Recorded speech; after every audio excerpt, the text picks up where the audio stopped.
there's still so many crazy things that I just keep learning every day. I'm just like, man. And then I bring them to my wife, and she's like, I don't want to talk to you about this. Let's talk about like nature. Let's talk about cooking. Stop talking about finance. I'm like, but there's so much.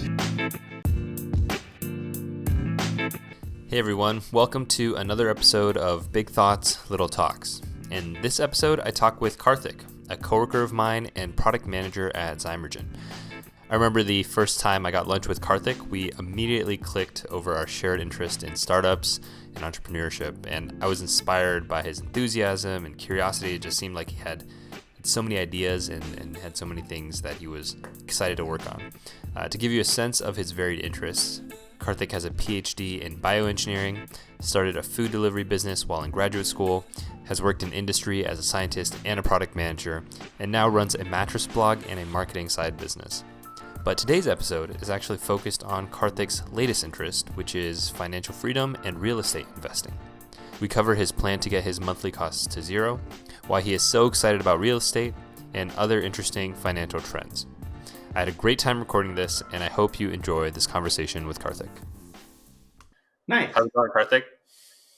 Things are going pretty good. Happy Saturday. Yeah, happy Saturday to you. I'm generally not up and going this early on Saturday morning. But are you a morning person? I have a dog, so I'm officially a morning person because of him. So this guy will wake me up. Well, okay, so I give him breakfast at 6 a.m., right? And sometimes it's 6 a.m., but he wants to drift it upwards. So every day he'll slowly drift upwards. It'll be like 5:45, 5:20. The other day he was up at like 3:20 to eat breakfast. Oh my goodness. So yeah, he's interesting. He just wants his food, and he's super excited, so he can't sleep. Okay, so you've been up for a good portion of the day. Oh yeah. Today was not bad. Today I gave it to him at 5:30 because I have to reset it every often. So if he wants it at 3:20, then I kind of just say no. I close the door and just leave him up, and he has to stay hungry till 5:30. That's the earliest I'm allowed to give him food. Yeah. Wow. So what do you think? How have you been holding up with the whole pandemic and quarantine? Do you feel like your life has changed? You've been spending your time in different ways? Kinda. So what I used to do before was I used to do a lot of commuting on the train, right? And on the train, you've got a lot of time. So you have time, but you have bad internet. I guess that's also kind of a thing. Yeah. So while you're on a train, you can do some work, maybe for like 10 minutes, and then for like 40 minutes, you can do whatever you want. And you've got your own time to yourself. With the pandemic, there's no commuting, but I've also got like way more time and way better internet. So I've been able to do a lot more research into the topics that I like. So I've been like totally making use of this time. It's been amazing. Yeah. Plus, I'm in marketing, so I guess that helps that it doesn't really affect my job that much. Yeah.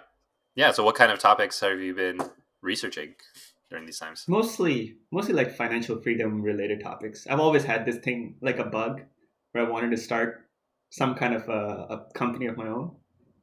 And so, this time I'm kind of approaching the strategy this way. I'm trying to say, let's get our monthly cost to zero.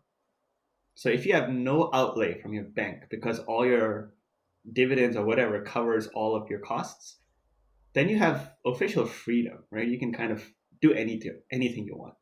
Yeah. You can even start like any fire project. movement, right? It's I guess so. What is it? It's like financial independence, retire early, I think. Yeah, financial independence, retire early. Yeah.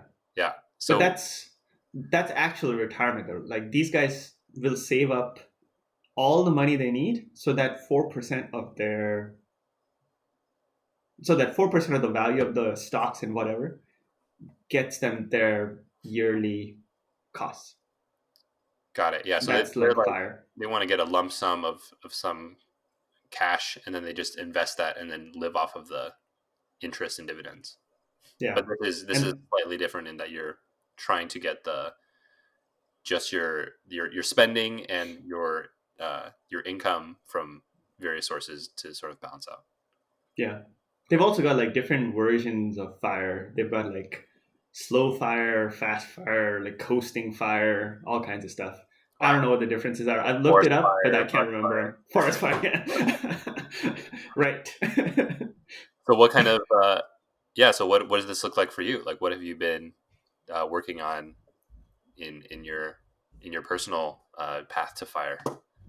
Oh man, what can I think about? So California, I learned about this law. It's California allows you to have an ADU in your house. You know what an ADU is? No, wait, what's an ADU? So ADUs are accessory dwelling units. So California realized that the number of people that were coming here and that were growing here like outstripped how much housing they had. So they had to have some kind of a law that would immediately add a bunch of housing.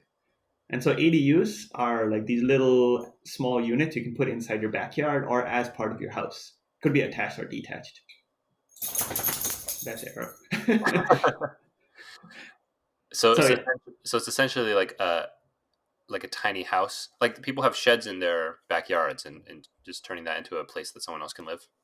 yeah. So you could do it to a shed. Generally, like the shed doesn't have the right construction. It needs to have a foundation for an ADU. Okay. So I don't think sheds usually have foundations. I guess you can make it have a foundation, but it's like a small house that you put inside your larger house, and you can rent it out, which is nice. So I Uh, learned about this thing. what are the requirements of an ADU? Like, do they need to have like running water, like a bathroom, things like that? Like, Yeah, so what is the base requirement? base requirement is like you can choose whatever you want. It's just an accessory unit. Like you could literally have a barn that someone lives in, right?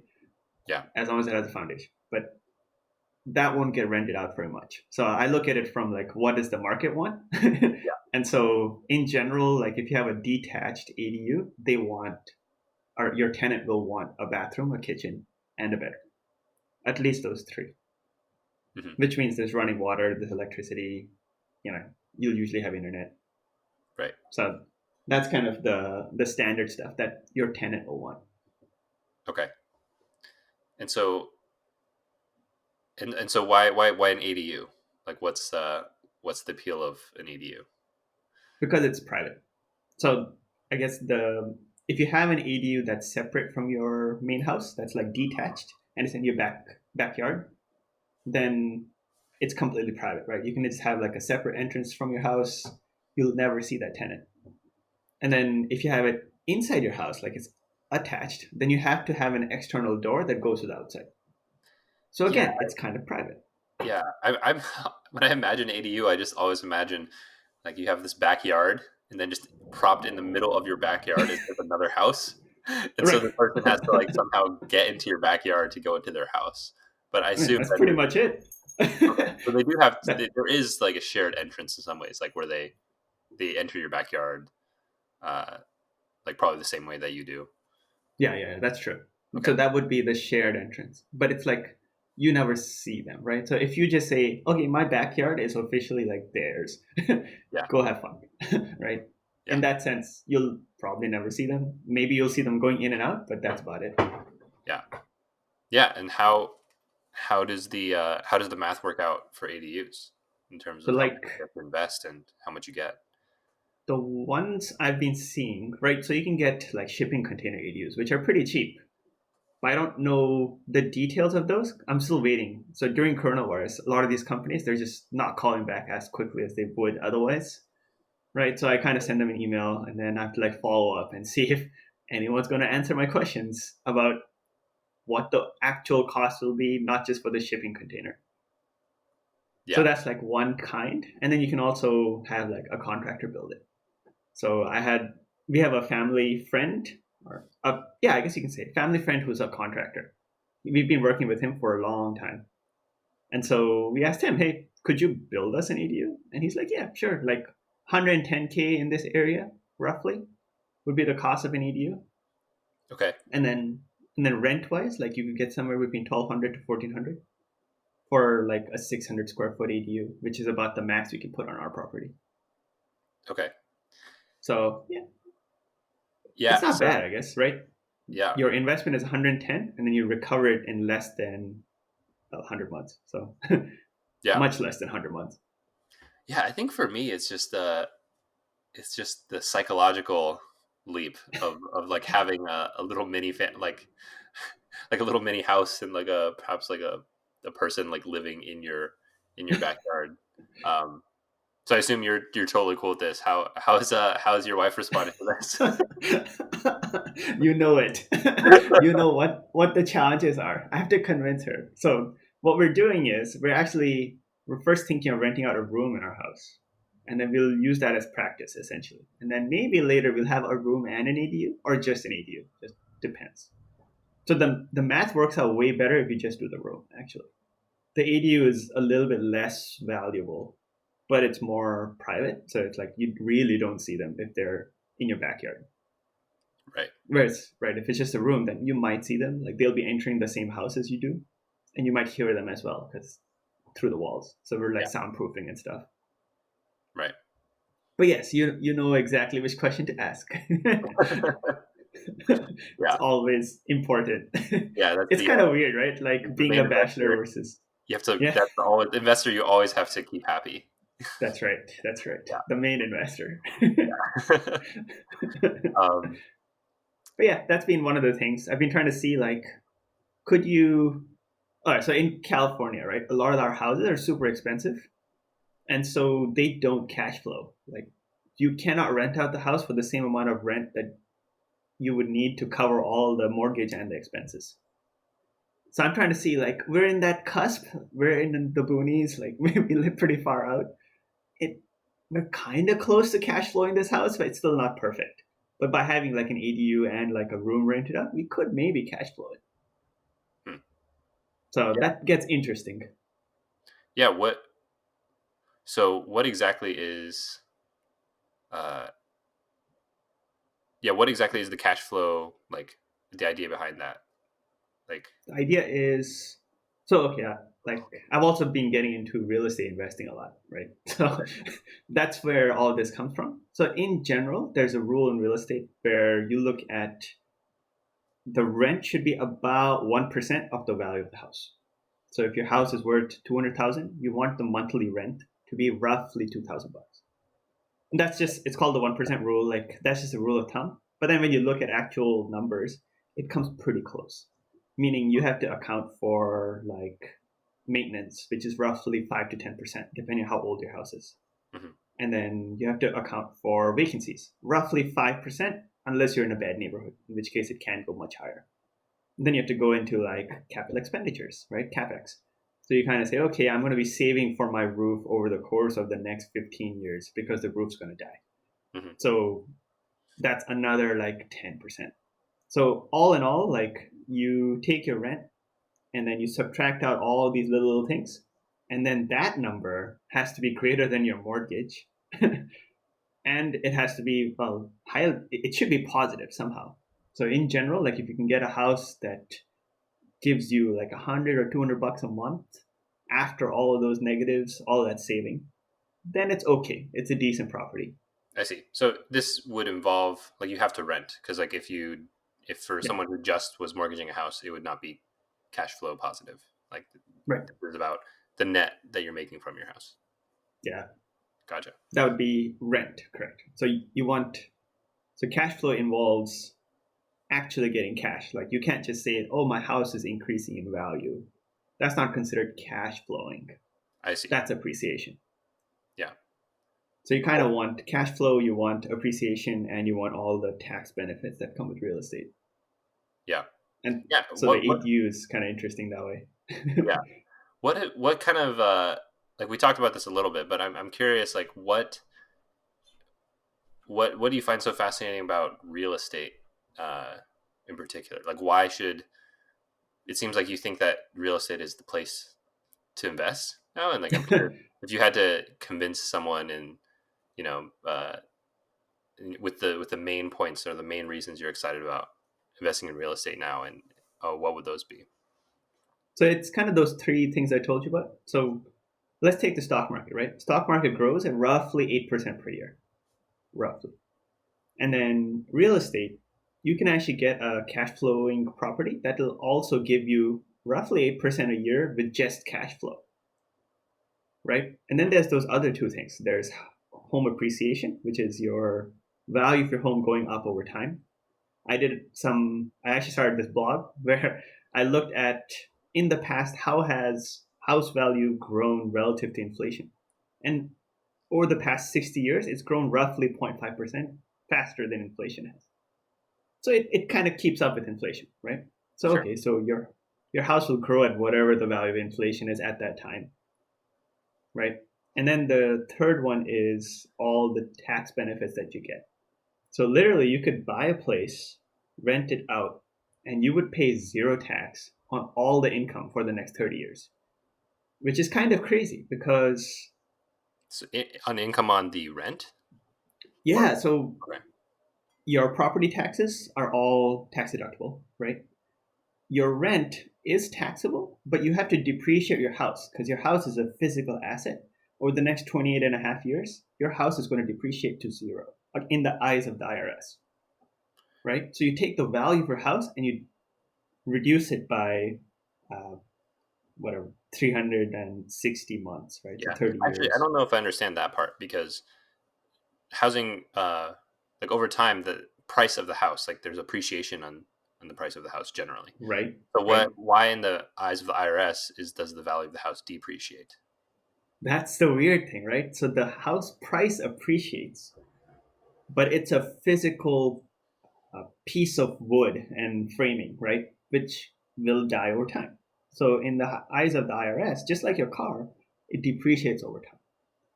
Hmm. And it's weird that every new person who buys the house will now buy it and then depreciate it again. Interesting. So it like starts back up, like it resets every time you buy it. Someone else buys it. Every time you buy it, yeah, because I guess the IRS thinks, hey, you're going to probably like repair it and fix it all up, so maybe it's back to normal now, and then you can depreciate it again. I don't really know like why they do that, but it works out really beautifully in the numbers. Yeah. Wow. And just to like, I always get these mixed up. So with tax deductible, when you say um, the property tax is tax deductible, so that means that does that mean that that doesn't mean it's not taxed? That just means that you can take that out of your taxable income Right, for the year. Okay. right, So it's kind of like a whatever your tax is, like 30% off. It's roughly you save like 20, whatever your tax bracket is on that income. right. Okay. So when you look at, I just made like a quick Excel sheet, and I was like, okay, let's, initially I was exploring this, and I met this really great guy at work who has been doing real estate for a really long time. And so he was kind of mentoring me through this. I said, okay, let me do the math, and you check it for me. So I made all my assumptions. I was like, okay, let's assume you buy a cash flowing property that gives you 8% cash on cash, and then it has appreciation of roughly like 2 or 3% per year, all that stuff, right? I was like, okay, let's compare. Index fund, that 100K will grow to 1.8 million over the course of 30 years. I need to look at the actual Excel sheet to see if that's true, but that's what I remember, right? And then the same thing in real estate will grow to 2.8 million over the course of 30 years, which is like a huge difference in the amount of ROI that you're getting from real estate. Yeah. Yeah. And I guess this is assuming that you have some renting for a period of time, but also you have some vacancy for a period of time. Like that's Right. all Yeah. calculated in there. Yeah. I'm curious how you got to uh, like you said the 8% or you the stock market index you get about 8% on your funds every Yeah. year. If you're charging, and maybe I'm just not doing the math, but if you're charging like 1% of the value of the house Mm-hmm. every year for rent, how do you get 8% on your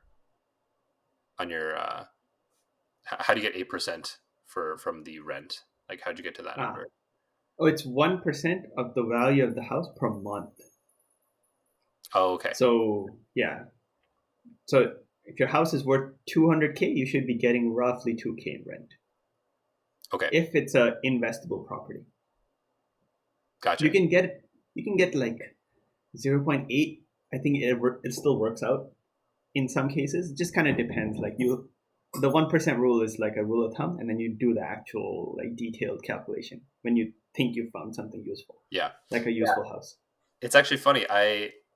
So both me and my partner were, uh, yeah, we're kind of just thinking, with this whole quarantine and being stuck at home, like, and actually after a conversation with you, I was started thinking about if we had to move somewhere and buy a house, Right? and where would we go? And it's kind of appealing to the idea of moving somewhere that we like and being able to live there for a period of time and just hole up there while everything passes, and then eventually then just turning that into an investment and then renting it out afterwards and Oh yeah. as like a, I don't know, a vacation or a rental or something. Um, so I was thinking about Hawaii. So I was like, that would be a great place. Like I was just thinking not in terms of real estate. I didn't look into any tax laws or anything, but it'd be pretty interesting to like get a place in Hawaii and then just be like, all right, I could just go there for like a few months and Oh then yeah. just like hang out, chill out, and then um, yeah, and then just put on Airbnb or something, and then life will be good. But so tell me everything that's wrong with that, or all the things that I haven't considered. Like I'm sure there's a state to state variation.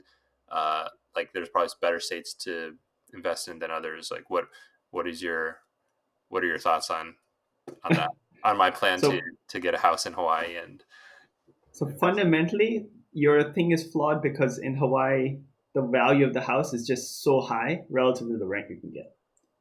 So the only way you could probably cash flow it is if you uh, do Airbnb, maybe. But right now, right, coronavirus, like Airbnb, the number of bookings have gone down so much. Yeah.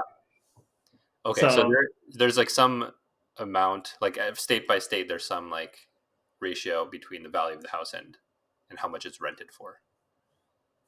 kind of. So I've noticed that if you go beyond like 200,000, you get reducing returns, right? Your marginal returns on your house have gone down. So you can rent out a $200,000 house for $2,000 a month in some places in the US. Hmm. But once you get to like 300,000, like $3,000 worth of rent, that's like San Francisco level already, right? And San Francisco is even crazier because you've got like $1 million houses that rent for like 5K a month or something. Yeah. They're So, it's a terrible rental market. It just doesn't cash flow enough, right? It's not even close with that 1% rule. yeah. So in that sense, like Hawaii is a tough spot. I Yeah. have There's a really cool website called Bigger Pockets, and then the guy who's the host, Brandon Turner, is like a huge. He's been investing forever. Hmm. He's come up with a whole bunch of interesting investing strategies, and this guy has been buying in Hawaii. So it does work, but what he does is he kind of flips houses. So in Hawaii, you can buy like kind of a more of a shack kind of a house, and then sell it to someone who's rich and wants a vacation property there. I see. So you could do that. That might actually work out for you. You That could seems buy like a like lot a of work. shack. Uh, Yeah. I yeah, I assume that that's a yeah. He probably doesn't spend a lot of time just enjoying his house, like being in Hawaii. Yeah, he's probably Oh, like, he's rich enough. well, He's now rich he enough is. that he can just hire a contractor. That's true. That's true. He probably has his own houses. Yeah. You could do that too. You could like somehow figure out a house where you can still stay there, but have a contractor fix it up for you, and you just stay in Hawaii for a while, and then eventually flip it. Then you can leave. Hmm. That might work out. Yeah. Yeah. Short term. All right. All right. I'll have my people talk to your people and um so I'm curious like where so like what are the most appealing spots for So like houses? recently, it's been like Idaho has been growing like crazy. So I was looking at a bunch of factors. I was looking at population growth over time, accelerating population growth. So not just like has the population grown, but how has it been increasing in growth? I've also been looking at same thing for job growth. So job growth versus acceleration of job growth. Then I looked at what are states that are like landlord friendly versus tenant friendly. So California is very, very tenant friendly, as an Okay. example. I think Hawaii is somewhere in the middle. Like their laws are okay. someone made up a list of the most landlord friendly laws, one of the big publications. So I posted that on my blog somewhere. Okay. So And what is I was what doing is this this kind of blog actually? analysis. The So blog is cupcakerealestate.com. okay, I'll include that in the show notes. Nice. Yeah, I said cupcake because you're like small and you're just kind of learning the world of real estate. So you're like a cupcake. It's like a cute way of saying you're naive. I don't know what kind of cupcakes you like, but I like the giant The cupcakes. giant ones. Feed my whole Yeah, meal. I guess I can't eat. So cupcakes are way too sweet. So I'll take a small one, and I'm okay with it. Fair enough. Fair enough. Yeah, so Um, that's why the Hawaii investment would be kind of tough for you, okay. All just right. because land value is too high. Plus, you don't actually buy the land; you only get a 99-year rental from the government. So unless you're a tribes person, I think in Hawaii, one of the originals, right? You can't own land. You can only rent it for 99 years. It's like Irvine, I think, Wait. similar. So if you buy the house, then you have the land around it for 99 years. You 99 still have the years, yeah. house on year 100, but all the land is. I think both of them are not yours. I'm not totally sure. I haven't like looked into the details, but Oh, I that's what I know, that there's some like weird thing where you rent the land, you don't actually own it. okay. So I think you might just have to like renew the rental or something. I Interesting. don't All right. Well, sufficiently crushed my Hawaii dreams, but Go that's to Texas, dude. yeah. Texas, Texas, I assume is also a pretty good spot. Texas is good. Yeah. Yeah, Texas has been growing really fast. It's super landlord friendly, and you've got places that are near the beach. Yeah. It's close enough to Hawaii. You Yeah. can You also go to kind of Mexico if you kind of wanted. squint and plant some palm trees here and there, and yeah. You can grow um, tropical fruit there. It's pretty good. wait, what'd you say? You can grow tropical fruit there Oh yeah, in Texas. Yeah, it's close enough to the equator. nice. Yeah, I've actually been wanting to. I haven't actually been to Texas, or I've been to like Dallas, I think, once, Hmm. but yeah, I've been meaning to check out like Austin. Like Austin seems like a pretty neat place, and Yeah, I know of some costly. people who've moved there for work or moved there, um, yeah, from the Bay Area especially. And Right, right. it seems like just looking at some of the housing prices uh, casually there and the amount of space you can get, it's definitely been very tempting. Yeah. That like blows my mind that in some places you can like barely afford a shack, and that other places you can buy the entire house and you can have no mortgage for the rest of your life.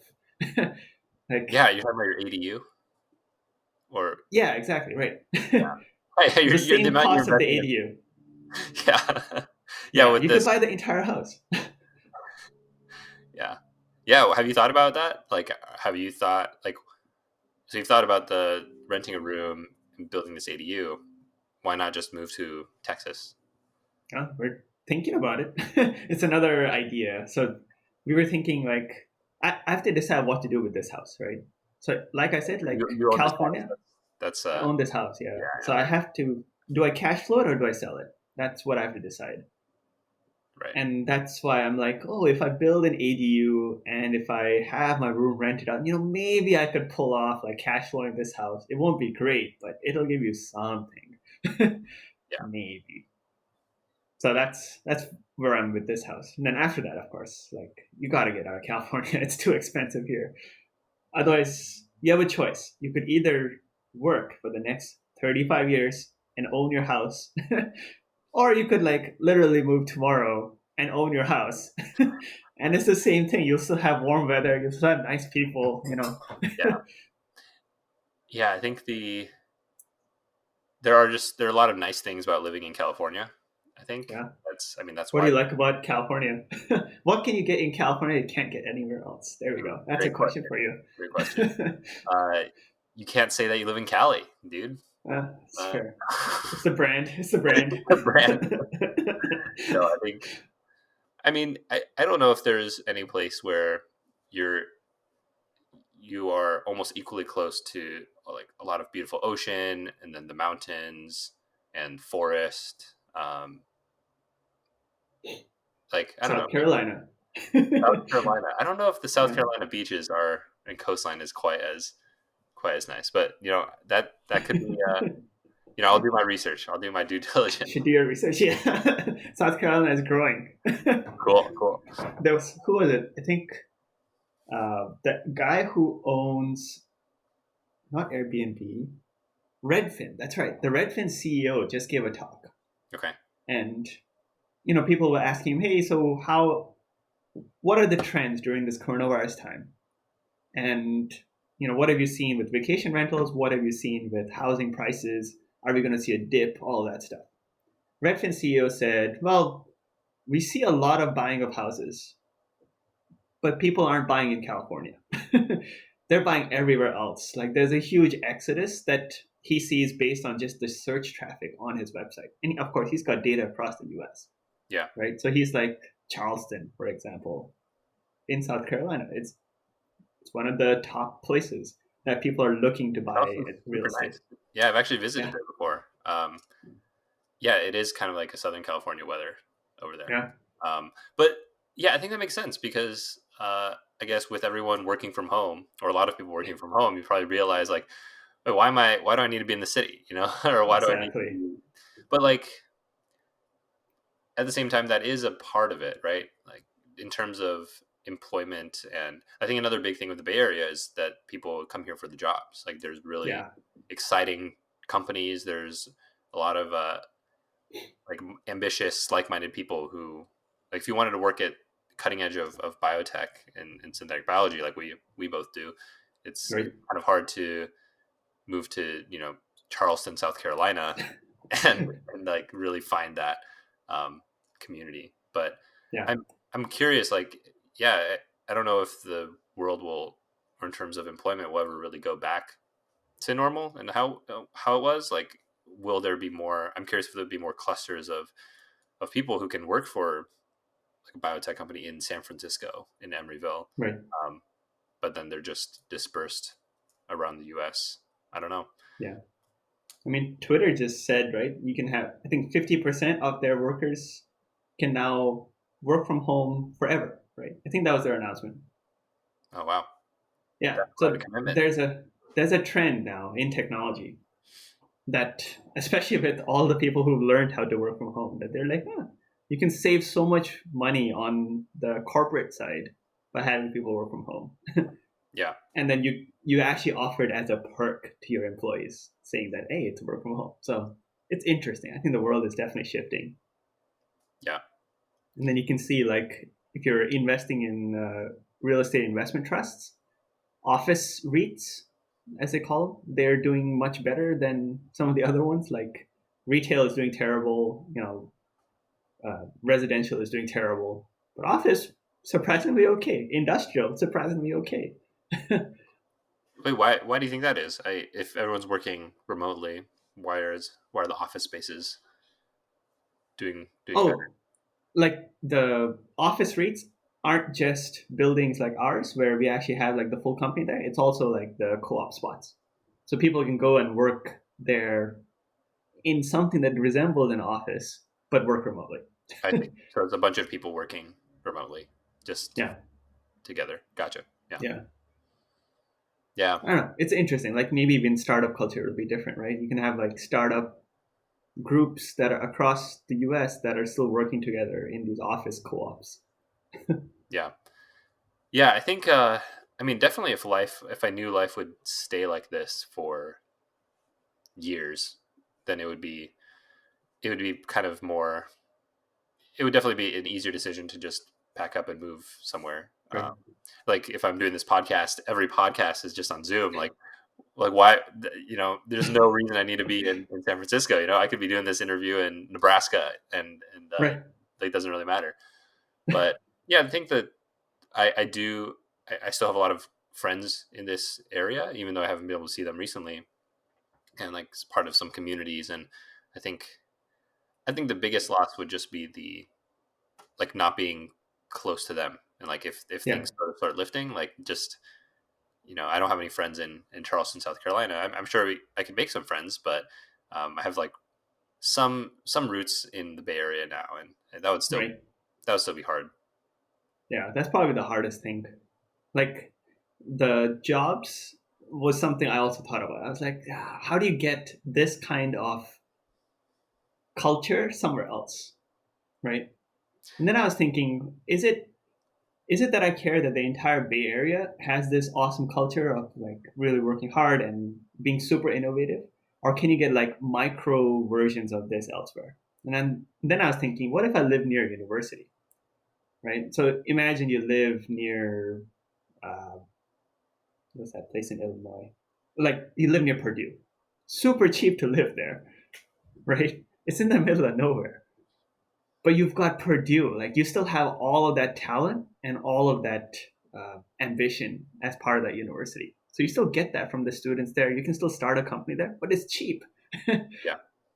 So I was like, is it Bay Area that I need, or is it just I need this kind of culture? And could I get the culture in a smaller pocket somewhere? Yeah. You need to like get enough momentum because with Yeah, Purdue, it's like the top people at Purdue, after they graduate, they'll move to San Francisco or they'll move to New York. Like that's sort of the default if you want to start a company right now. But yeah, I've always had this fantasy of just getting all of my friends and all of my like favorite people and just create a forum and be like, all right, let's all just figure out where we're moving. Like let's let's oh, just that'd be awesome.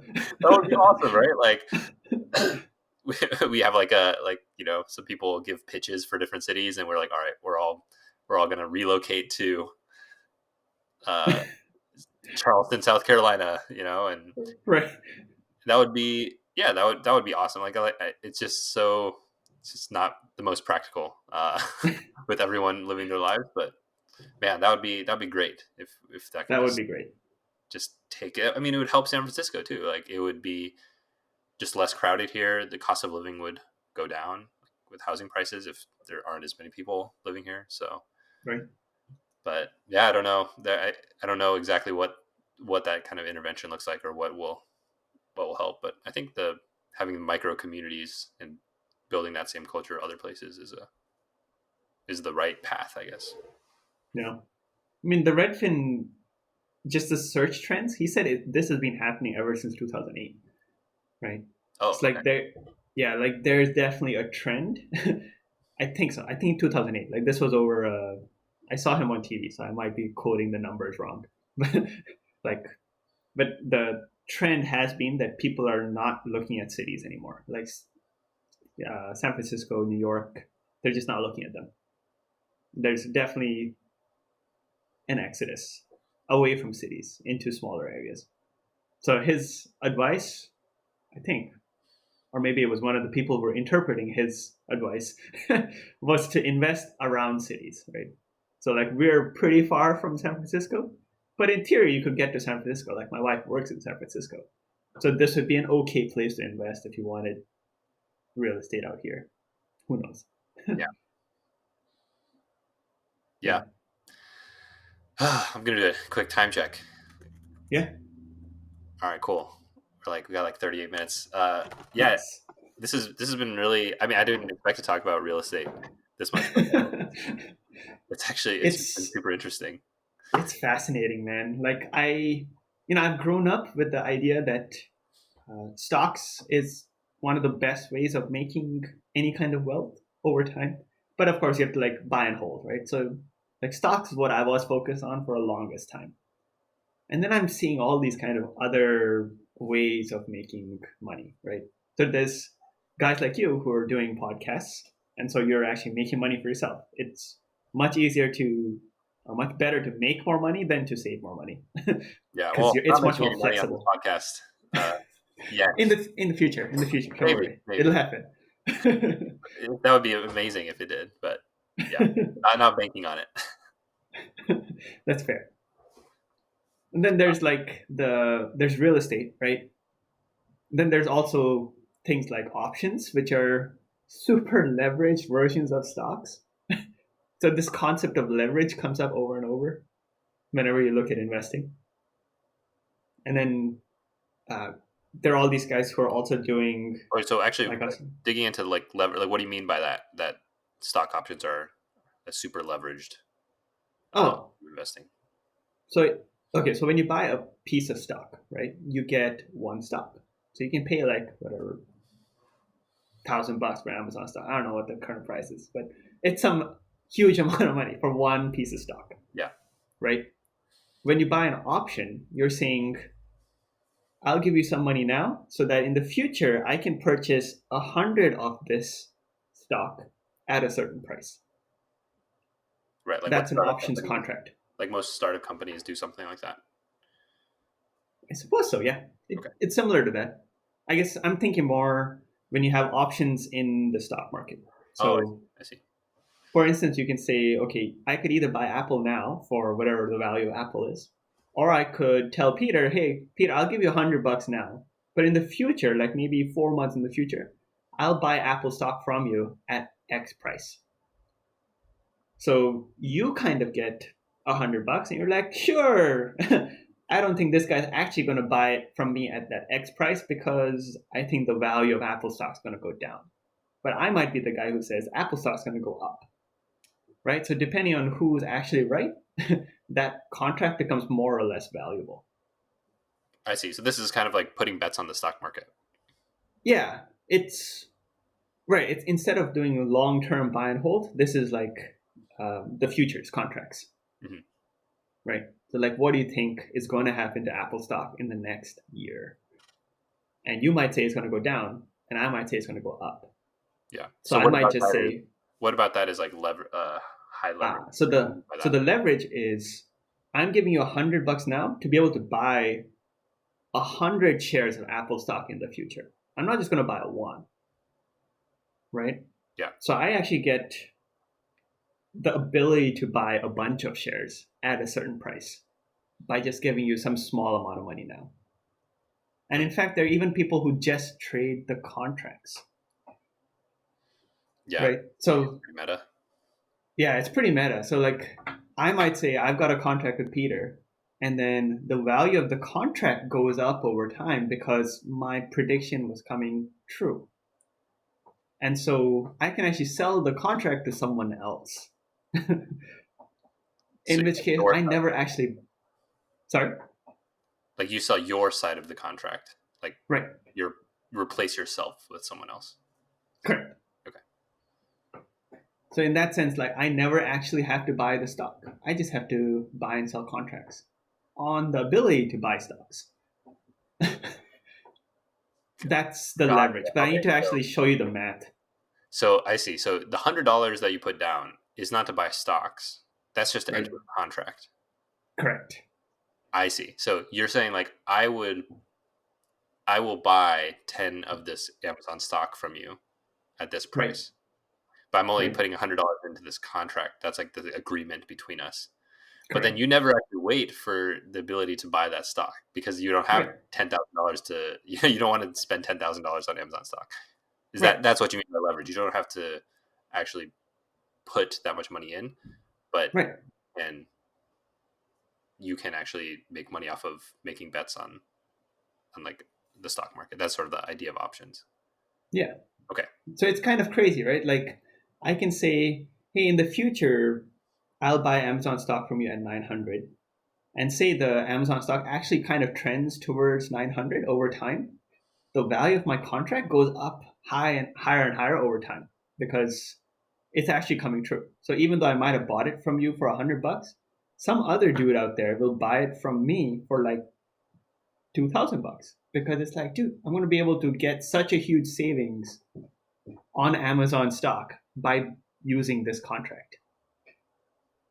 If that makes sense. So even though I bought it for $100 for you, I can sell it for 2,000. Bought the The contract. contract. Correct. And is part of the contract how many stocks you get to buy? I assume Yeah, that's 100. It's always in hundreds. oh, it's in hundreds. Okay. Yeah. So every contract is for 100 pieces of stock at a certain value. Okay. Options is crazy though because it's not just like, so it's not just direction. The thing that, so I lost a bunch of money in options, right? When I was learning it, I was a student. I was like, let's just try this out, right? So for me, a lot of money was like $700. So I was like, all right, I want to be playing with options, right? And then with options, you can also do kind of crazy things. You can say, If the stock goes in any direction, in theory, you can make money, right? So imagine you've got a stock that's at $10. You buy two contracts, one that is towards the downside and one that's towards the upside. If the stock ends up going up a lot, then the downside contract basically goes to $0, right? So even though you bought two contracts, each of them are $100, one of those contracts is worth $0, but that Mhm. other contract has unlimited potential. Like it could go to $2,000. Mhm. Does that make sense? So it's regardless of which direction the stock goes, you could still make money because one, you can't go below $0 for the price of a contract. Yeah. I so who loses in that situation? Because like it seems like it's too good to be true to have be able to have a system where you can Make always money regardless. make money, right? Right. So the weird thing is, there you would lose money if it doesn't go in any direction significantly. I see. So, So your bet right, is that the price changes significantly. Yeah, that makes sense. right.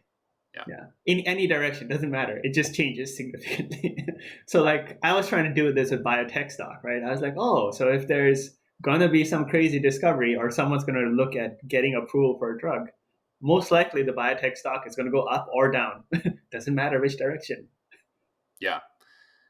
So I assume that this must have options must be going crazy around the coronavirus Yeah, because things are changing so rapidly. so rapidly. But that's the other thing I want to talk to you about, which was about the volatility of options. So every contract, right? When you buy the contract, there's an implied volatility. So it's kind of like saying, right now the market's pretty calm. I expect the market to be pretty calm in the future, right? It might be higher or lower, but it'll be pretty calm. Hmm. But right now the market's crazy, right? Then everyone knows like we don't know which direction this thing's going to go. So the risk of the option is like priced into the contract.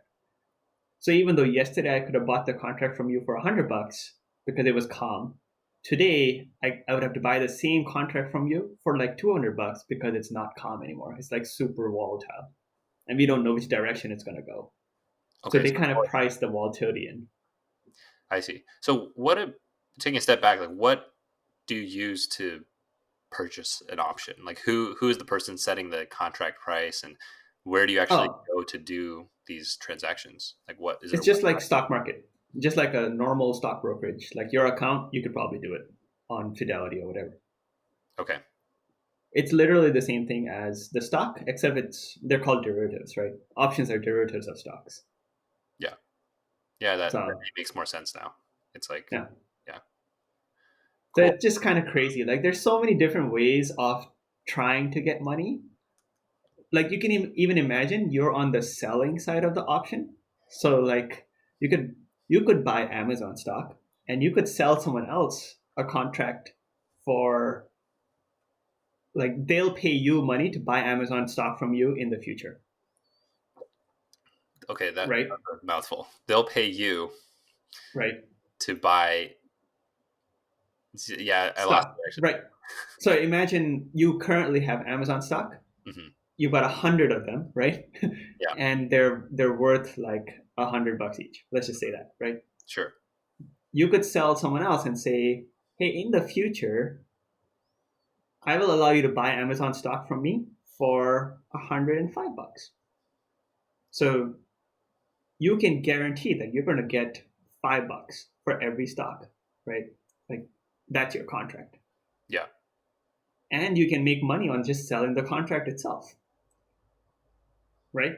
yeah, Because someone else is going to pay you like $50 for this contract. yeah, So now you've locked in that money. Like you're guaranteed to make a profit in the future, plus you're guaranteed to earn money from the contract, right?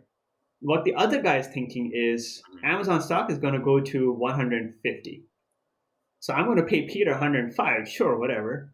But I'm going to sell it for 150, so I'm going to net like $45 for every stock. So right. that's what he's thinking, So I'm gonna ask that same question, right? So this seems like right? a situation where you can't lose money again. Right? I This guess, one is good. yeah, but So how is that fair, or like who? In this one, no one loses, right? Well, potentially the other guy can lose. So say the stock actually goes down. Yeah, if the stock goes down. If the stock goes down, he just never buys it from you. So he can just be like, nah, I'm not going to use the contract. I'm not exercising. Oh, so this contract is optional. Like you don't have to It's exercise optional. this contract. Correct. Okay. Okay, so I guess that is the part. Like if you have this contract and then your value of your stock goes down, like Right. you're just stuck with the stock that just has lower value. That's when you Right. okay. But it's really good downside protection, right? So Yeah. if that's the case, like the stock actually goes down, you continue to keep your stock. So that's whatever. You're going to be buying and holding Amazon for years. Yeah. Plus, you made some money off the contract. So you already made kind of a profit. And I guess it's sort of the lost potential. Like if you only do one of Yeah. five and it just shoots up, then it's like, you could have, if you just stuck with Yeah. it, it would have been better. That makes sense. Yeah. So that's the difference, right? It's Yeah. like guaranteed returns versus not guaranteed. So I forget the deep dive we took into options. So this is one of the multiple ways you were talking about how people can make money. Uh, Right. so what is your overall view now? So you mentioned real estate, stock market, like options. So Right. so what is your kind of general take now on all of these things combined? So I think options is the riskiest, but also the potential to make a lot of money really fast, Okay. right? And then stock market is like you can be less risky. If invest in index fund, stay for 30 years, you'll probably make money. Like it's just hard to imagine you won't make money. And then real estate is kind of in the middle. So in a way, real estate is like picking an individual stock, right? If you buy like one house, you only had that one house and it's freaking expensive. So it's like buying one really expensive stock, but it also has a lot of return. Hmm. And if you do it well, like given that the market, like there's always going to be people in the US, like population is always going to grow, right? Real estate is a nice investment in that sense. Yeah. So it's kind of like a slightly higher risk, but a lot higher return compared to stocks. Yeah. Yeah. Cool. I Yeah. don't know. It's really fun to see like all the different types of tools that people use to make money. Yeah. And what kind of what would you say are the best resources for people like myself who aren't as well informed about all the like financial investing and things like that? Like what have you found to be your sources of the best information? I've been reading or listening to a lot of YouTube. So I go for like 2 hour walks with my dog, right? So I get 2 hours a day to just learn. And I'm just learning as much personal finance kind of stuff that I can. Yeah. Are there any YouTube channels you recommend for people? Like Bigger Pockets is really good for the real estate. And then if you're just looking at, there's this guy named Graham Stephenson who's pretty, like he talks about personal finance as well as a whole bunch of other stuff like fire and making your own companies and stuff. That guy's pretty interesting. Obviously, like Rich Dad Poor Dad, he made a whole business around personal finance. And then Dave Ramsey ends up being like the very conservative version of personal finance, which is also an interesting perspective. Cool. So you get the different perspectives. You get guys who are all about, they're like Robert Kiyosaki, like Rich Dad Poor Dad. They're all about invest as much as you can, make as much money as you can. Ramsey is all about reduce as much debt as you can so that you have nothing that you have to pay for. And in that sense, you become personally, you have a higher net worth. Yeah. Yeah, that seems like I always have like a level of skepticism when I only read one book, or if someone just tells me they read one book and like this is this is the answer. But I think kind of like diversification too. Like you like Right. really get a variety of viewpoints, and the truth is probably somewhere in between. Um, um, Yeah. Same is true for like, I've been trying to learn where the market's going, right? Should we expect like hyperinflation, deflation? Like, what do we expect now that the Fed's pumping a bunch of money into stimulus checks and stuff? mhm. And man, it's so conflicting. So you get like there's some economists who say that we should have already seen the inflation coming. So we've been pumping a bunch of money into the market, but the stock market continues to grow, right? We don't see like hyperinflation right now. It's not like the price of everything is going crazy. Yeah. What people are actually worried about, according to that economist, is that deflation is happening, and it has been happening since 2008. So people are just holding their money. Things are becoming more and more valuable over time, and people just aren't spending at the same levels as they used to spend in 2007, for instance. I Yeah. don't know. I don't So know which direction the market's going. yeah. So just to sort of paint like an example of like the effects of like what inflation and deflation look like. I think I have a better sense of Hmm. deflation. So that's the idea. Like you saturate a market with a bunch of cash, or you're printing a bunch of money, um, Right, and then essentially like everyone has more money, but it's since everybody has more money, then goods cost more, and so like the value of a single dollar goes down. right. Um, and so like what about so deflation? I'm a little bit less. This a little less intuitive to me. So have like Deflation's interesting. yeah. So what exactly So, are the effects? Like what do you see as a byproduct of deflation? so if the value of your money is growing over time, right? So, like, imagine like right now you can buy 100 loaves of bread, but if you waited a week, you could buy 150 with the same amount of money. So the cost of goods has gone down over time, and people, because they know that their money is worth more in the future, they just don't spend it. So what happens is you get this crazy spiral. It's like a deflationary spiral where first, in the beginning, it's all nice. People are like, oh, my money's going to actually grow over time. I'm just going to keep it.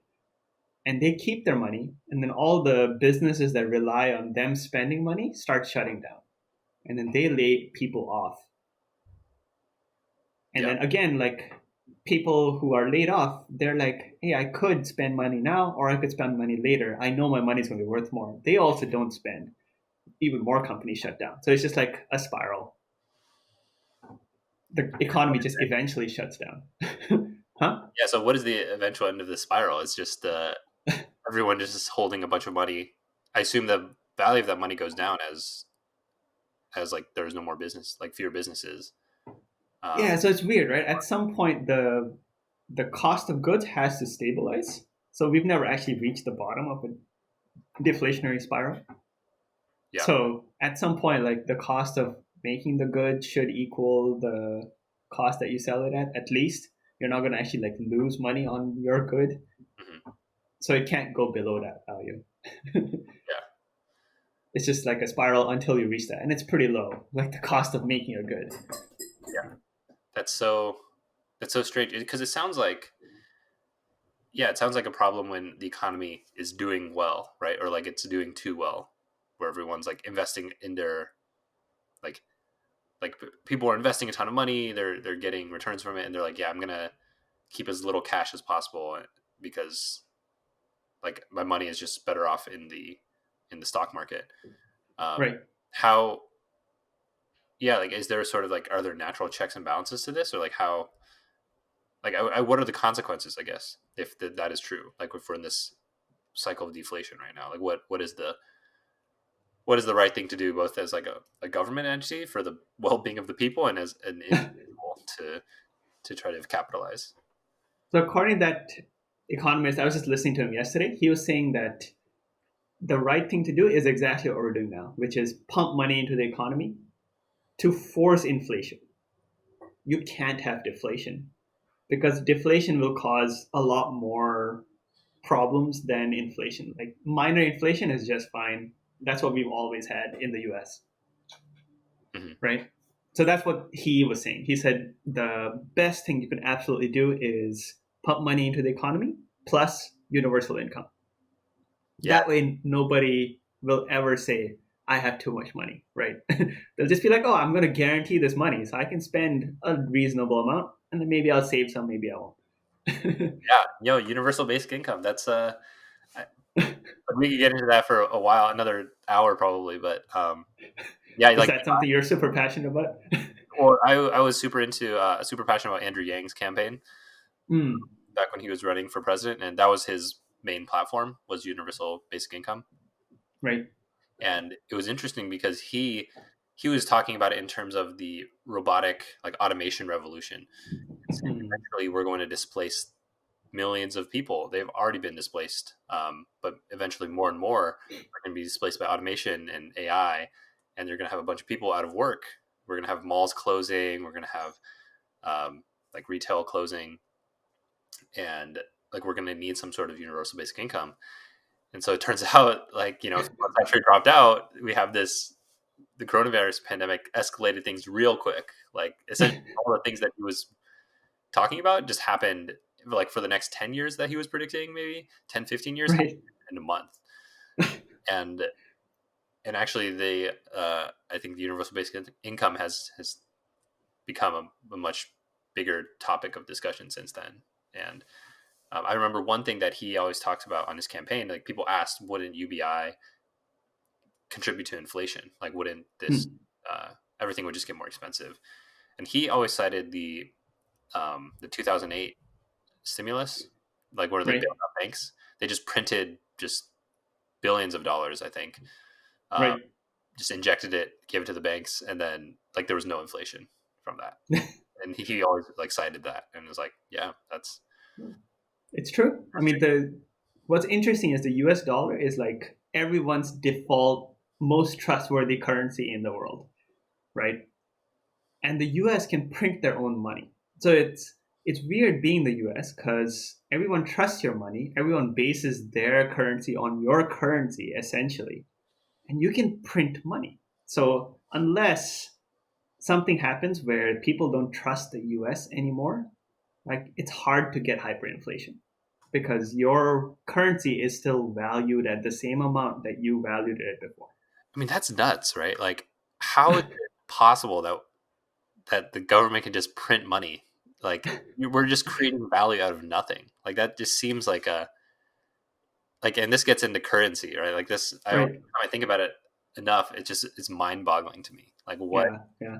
like, it is just this piece of paper, or now mostly it's just literally some bits on a computer in like Wells Fargo computer somewhere. Like that symbolizes how much money I have, and Right. for the U.S. to just be able to like for stimulus checks, for example, like some of them are just literally just going straight into direct deposit, and it's like, all right, you're just like, all right, here's another couple, like $1,000 for everyone, and Right. it's like, how can they do that? Like, How can they do that? Yeah. I think the other And yet it works. like, but who? I always think about like where's that money coming from? Who is, um, and it just makes you. I think it really opens up this idea that the economy and society is just a construct. There's no real. We're We in the just follow, matrix, man. yeah, we just follow a bunch of rules, and yeah, but that is Yeah. wild to me that they can just print money, and I think more people are realizing this. Like, wow, that's insane. You know? Yeah. I was actually looking into, this whole hyperinflation concept because I was like, okay, if there's hyperinflation, where should I park my money? Right? Because that's super scary because the value of your money is going to go down. So you can't keep it in your bank account. You're going to lose money over time. You can't, like, you can put it in the stock market, but right now our economy is so bad, right? Mm-hmm. So where do you put your money if you have hyperinflation? So then I was like, oh, so what would actually cause the hyperinflation? And that's the whole, like, if people don't trust your currency, then you go towards hyperinflation because you're printing a bunch of money. But Yeah, then I was like, oh, who actually is giving us all of this money as like a loan, right? Because we talk about the federal deficit. yeah, Federal deficit is actually the Federal Reserve owns most of that debt. So, so it's like the Federal Reserve is lowering it to the US government. It's still internal to the US. We owe ourselves. there's only a little bit that's foreign owned. Like foreign investors own some of the bonds that the government gives out. Okay. Majority of it is all internal investors and internal like Federal Reserve. It's so crazy. That's so sketch. It's like you could just erase that debt. Like, oh, I don't owe myself anymore. you, you know what our strategy is for erasing the debt? It's let inflation kill it, which is what we did before too. So like after the 1944, we had a bunch of money. We were in inflation, and we had a bunch of debt also, right, because of the war. So what happened over time was the inflation just kind of slowly reduced it. Over the course of 10 years, 40% of the national debt was gone because of inflation. The value of the money was just not there. So it's like a super cool strategy. You just print money and just inflate it out, and then it's gone. So what did you conclude in terms of where to put your money? Real estate. There we go. Everything comes back to real estate. That was a mic drop. That was a mic drop for sure. It's like Memento, you know. It's like you realize like the ending is like like it all meets up in the middle. It's the build up. Yep. Market's going to crap.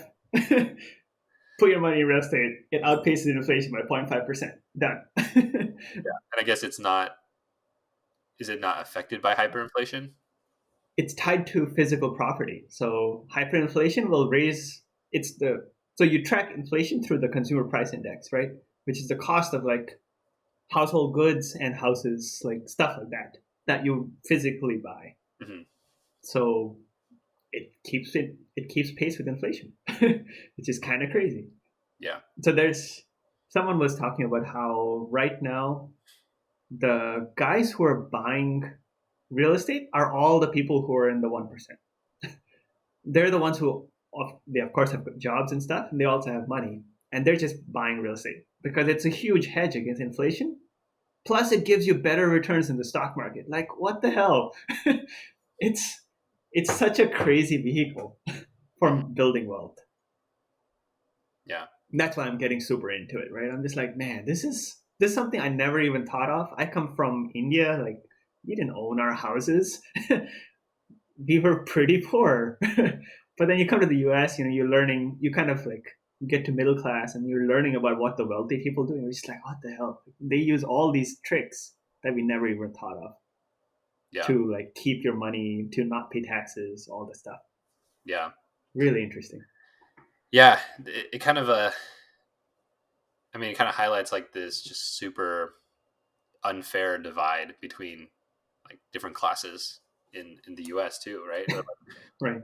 it's like the cycle of the people who are already in the top, not even 1%, but like top 15-20%. They have access to Right. resources, they have the mental capacity. Like we're fortunate that we even get to like talk about this, right? We both have jobs and like um, yeah, and like there's like this increasing growing and growing divide. But I'm kind of like of the belief that I've thought of like how can I personally help with that, but it seems like this is the kind of thing that really you need government intervention to, like, I think something like UBI like would Mm. make a lot of sense, right? Like I don't I don't necessarily think that like we should. I don't necessarily agree with the fact that the people say like we should have no billionaires necessarily, or like Right. you should kind of like everyone should sort of be the same. But I don't think that. I also don't believe that there should be people who, you know, are still worrying about paying for their next meal or something, right? Like if everyone is able to free up that sort of stress and like we lift people out, lift the bottom up, Right. then maybe everyone can. Maybe not everyone's gonna be buying houses, right? But at least people have the capacity to think a little bit more. Maybe they can invest a little bit of money or do something Yeah. like that. So Yeah. Combine that with like financial education, right? So this guy Kiyosaki is huge into blaming schools for not teaching us what we should have known. hmm. So he says, we learn science, but we learn nothing about personal finance. So we don't know what to invest in, how to keep our money, none of that. And that's something you just pick up on your own or you never do. And you just kind of use the traditional 401k or Roth. Yeah, Yeah, that's super true. And it's like, everyone learns math, science, like basic reading, and like that's the public school system, right? So it's like, all right, that's Right. free for everyone. But then it's like when you get out there, then it's like, who are the people who have the time and energy and resources to dive into personal finance? And it's pretty complicated. Like there's a lot of stuff out there, and Yeah. um, yeah, like that. It seems like it would be a good idea to give everyone some more a base level of knowledge about that. Hopefully, this Yeah. this podcast episode.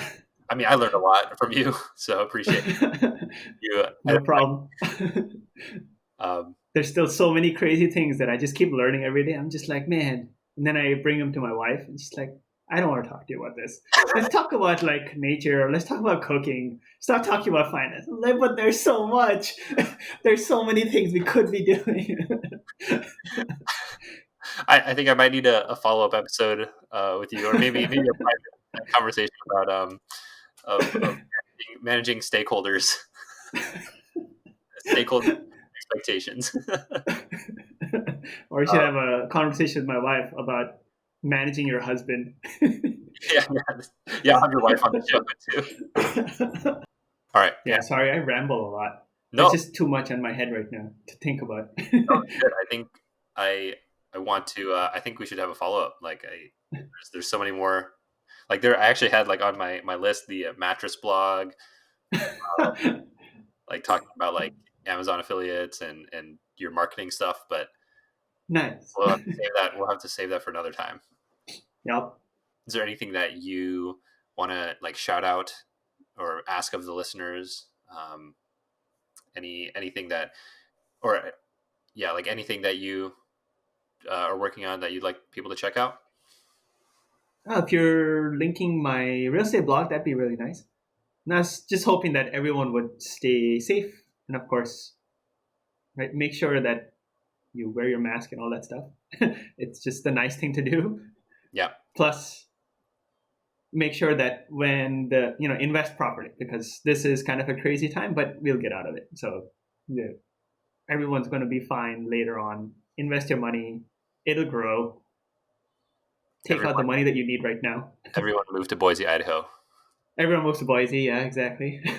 Idaho is a great place. It's been growing very fast. Awesome. And if people wanted to get in touch with you to meet you or learn more, what's the best way to do that? LinkedIn, probably. LinkedIn is the best. I'm pretty active on LinkedIn. So LinkedIn, Okay, Karthik cool. Rao.